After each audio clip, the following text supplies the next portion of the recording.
আজকে আমরা একটু গভীরে গিয়ে বোঝার চেষ্টা করব সারা দুনিয়ায় এত সংঘাত কেন বাড়ছে আর সত্যিকারের শান্তির পথটাই বা কী।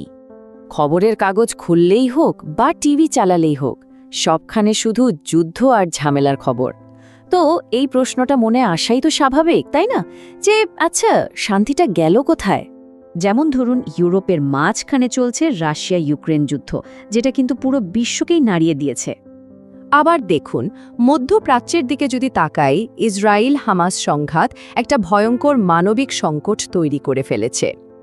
আর এখানেই শেষ না, সিরিয়া, ইয়েমেন, আফ্রিকার বিভিন্ন দেশ, সব মিলিয়ে মনে হচ্ছে যেন পুরো পৃথিবীটাই একটা সংকটের মধ্যে দিয়ে যাচ্ছে। চলুন প্রথমে একটু দেখিনি এই সংঘাতগুলো আসলে কতটা ভয়াবহ রূপ নিয়েছে। রাশিয়া ইউক্রেন যুদ্ধ, এর প্রভাবটা কিন্তু শুধু যুদ্ধক্ষেত্রেই থেমে নেই। হাজার হাজার সাধারণ মানুষ, সৈন্য মারা গেছে, লাখ লাখ লোক নিজের বাড়িঘর ছেড়ে পালিয়েছে। আর এর ধাক্কাটা কিন্তু আমাদের সবার গায়ে লেগেছে। দেখুন, সারা দুনিয়ায় খাবার আর তেলের দাম কিভাবে বেড়ে গেছে। ঠিক একই রকম একটা চিত্র আমরা দেখছি ইসরায়েল হামাস সংঘাতে।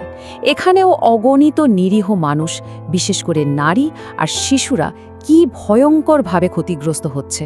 এটা আসলে একটা মানবিক বিপর্যয় ছাড়া আর কিছুই না। আচ্ছা, এবার একটা বিশেষ দিকে নজর দেওয়া যাক। এমন একটা উত্তেজনা যা যে কোনো সময় একটা বড় যুদ্ধের দিকে মোড় নিতে পারে। আমি বলছি ইসরায়েল আর ইরানের সম্পর্কের কথা। তো প্রশ্ন হলো, ওদের মধ্যে এত সমস্যা কেন? দেখুন, কয়েকটা বড় কারণ আছে। এক, ইরানের পারমাণবিক কর্মসূচি, যেটাকে ইসরায়েল নিজেদের জন্য একটা বিরাট হুমকি হিসেবে দেখে। দুই হলো তাদের আদর্শের লড়াই। আর তিন, লেবানন বা সিরিয়ার মতো দেশগুলোতে তারা সরাসরি যুদ্ধ না করে একে অপরের বিরুদ্ধে ছায়াযুদ্ধ চালিয়ে যাচ্ছে। মজার ব্যাপার হলো, তারা কিন্তু সরাসরি যুদ্ধে নামেনি। লড়াইটা চলছে একদম আধুনিক স্টাইলে, মানে ড্রোন দিয়ে হামলা, সাইবার অ্যাট্যাক, এমনকি গুপ্ত হত্যা। আর এসব ঘটনা পরিস্থিতিকে দিন দিন আরও জটিল করে তুলছে। এতক্ষণ তো আমরা বাইরের দিকগুলো দেখলাম, রাজনীতি, অর্থনীতি, এসব। কিন্তু কখনো কি মনে হয়েছে এই সব ঝগড়া, সব যুদ্ধের একদম মূলে আরও গভীর কোনো কারণ লুকিয়ে থাকতে পারে? চলুন এবার আমরা একটু অন্য একটা দৃষ্টিকোণ থেকে ব্যাপারটা বোঝার চেষ্টা করি। দেখি বাইবেলের শিক্ষা এ বিষয়ে কি বলে। বাইবেলের যাকবের লেখা বইটাতে একটা অসাধারণ কথা বলা আছে। এখানে বলা হচ্ছে, তোমাদের মধ্যে যুদ্ধ আর বিবাদ আসে কোথা থেকে? তা কি তোমাদের ভেতরের কামনা বাসনা থেকে আসে না? মানে আসল সমস্যাটা বাইরে নয়, সমস্যাটা আমাদের ভেতরেই। আর এই কামনা বাসনাগুলো কি? খুব চেনা জিনিস, লোভ, অহংকার, ক্ষমতা দখলের ইচ্ছে। বাইবেল বলছে মানুষের এই স্বভাবগুলোই আসলে সব সংঘাতের মূল কারণ। মার্কের লেখাতেও এই একই ধারণাটা আরও পরিষ্কার করে বলা হয়েছে, কারণ ভেতর থেকে, মানুষের অন্তর থেকেই তো সব মন্দ চিন্তা বেরিয়ে আসে।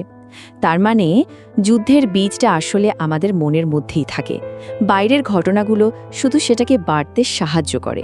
এই যা আরেকটা অবাক করার মতো বিষয় কি জানেন?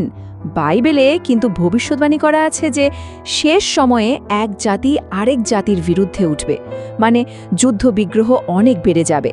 এখনকার পৃথিবীর দিকে তাকালে কি মনে হয়, কথাটা কি মিলে যাচ্ছে না? আচ্ছা, যদি সমস্যাটা আমাদের ভেতরেই থাকে, তাহলে তো সমাধানটাও ভেতর থেকে আসতে হবে, তাই না? চলুন তাহলে দেখি শান্তির জন্য বাইবেল কি সমাধানের কথা বলে। এখানে দেখুন, দুটো রাস্তার কথা বলা হয়েছে, একদম আলাদা।